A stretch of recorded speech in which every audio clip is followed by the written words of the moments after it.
Alright, now the first item we have here is going to be the SUGOi running vest. I believe this one's the Zap Vest, and it has some 3M Scotch-Lite accents on it. Even the SUGOi name there is lit up. On the back, it has a mesh back panel, and you see some more 3M reflective type material. This whole thing, I believe this was the yellow color they have. And it has a couple of hidden, well, I don't even know if you'd call them hidden pockets, but there's a small pocket here on the back that you can maybe put some keys or like a power gel, something like that. There's also a pocket here at the top, and I actually use this one to put an iPod in, and it has basically like a small hole right there that you can feed the headphones cord through. I wore this one on the Ragnar relay when I ran that. I did two of my 3 runs for the Ragnar were at night, so I needed a good vest. This is going to be a much higher quality vest than some of those, you know, just the cheaper ones that are out there. I don't want to poke fun or anything like that. You do pay a little bit extra for something like this. It's more of a fitted vest. I'm about 6'1" and 170 pounds, and this is a size medium. It fit me really kind of snug, which is how I wanted it. Yeah, but number 1 on the good gear list is going to be the SUGOi Zap Vest.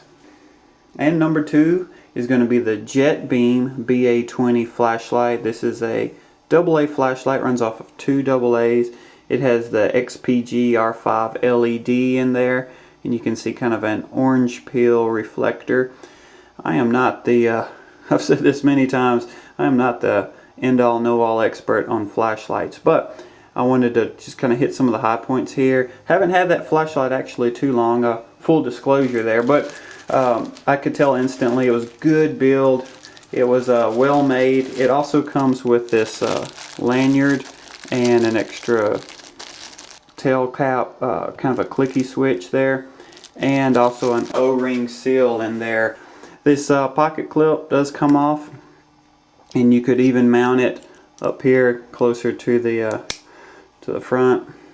It's a great flashlight. What I like about it, and what kind of initially drew me to this light, was I kind of lean more towards the AA's just because I have so many items that run AA. I just kind of like to stay with that power source. I know it's probably not maybe the ultimate or preferred one. A lot of guys prefer the CR123 power cells, but me, I go with the AA, and I wanted something real simple to use. So this is kind of my nightstand flashlight, and it has more of a floody throw, which is great for lighting up a room.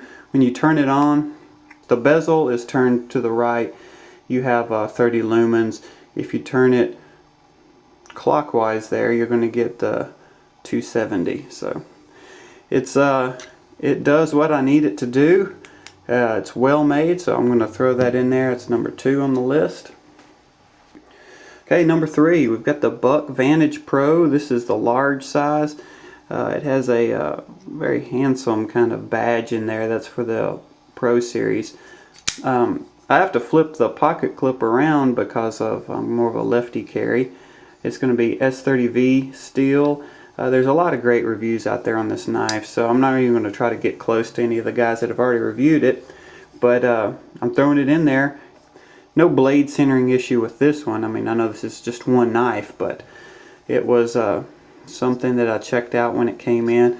It's a 3 1/4 inch blade, or they call it a 3 1/4 inch blade, but it looked to me, when I measured it, was more like 3 1/8. But close enough, you get the idea. It's just over 3 inches. It's a good blade. It's served me well, and you know what I like about it, honestly, is the quality of the materials. You're getting an S30V blade, you're getting micarta scales, and it's made in the US. All great materials, and you're getting it at a really, really good price. It's a great knife for the money.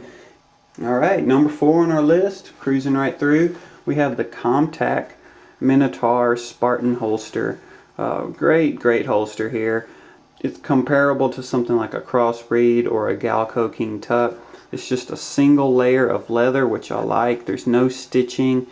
It says good quality Kydex here. These belt clips are actually removable, and you can adjust them up or down to kind of adjust your cant. There is like a dimple inside here. You can see it right there. And that kind of helps lock inside the trigger guard. And what I didn't know about when I first got it, I had a hard time getting the gun out. And I was thinking, what is going on? I just thought the retention was too tight, because you can kind of adjust the retention here with these screws. But it was this dimple. So once I kind of figured out how to draw the weapon, kind of a twisting motion really, bring the handle more towards your body, and it's going to just come right out if these aren't too tight. You know, there's going to be some retention also just because of the way the belt comes over here. But it's a great holster, it's a good option, and it's a win.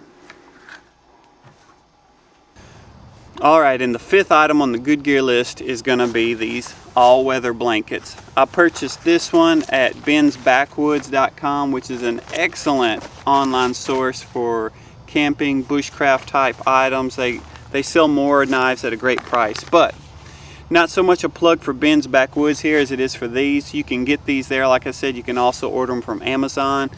You've seen these in the past. I've been toting these around and using them for a while now, and I just hadn't put them in the camera long enough to talk about them. They're a 5x7 size.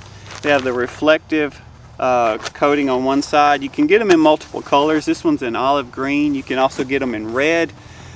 They are just truly one of those don't leave home without them items for me, and I just love them. I'm going trout fishing this weekend. I'm going to take it. I'm sure I'll find 3 different uses for it on that trip.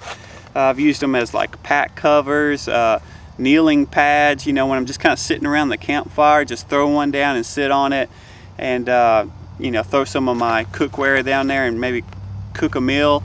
Cover firewood at night. Just so many uses for these things.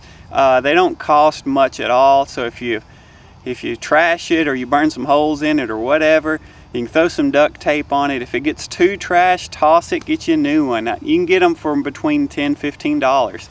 So that's it, everybody. Thanks again for tuning in for the Good Gear List. These are a lot of fun for me. I love hearing back from y'all, and thanks for watching.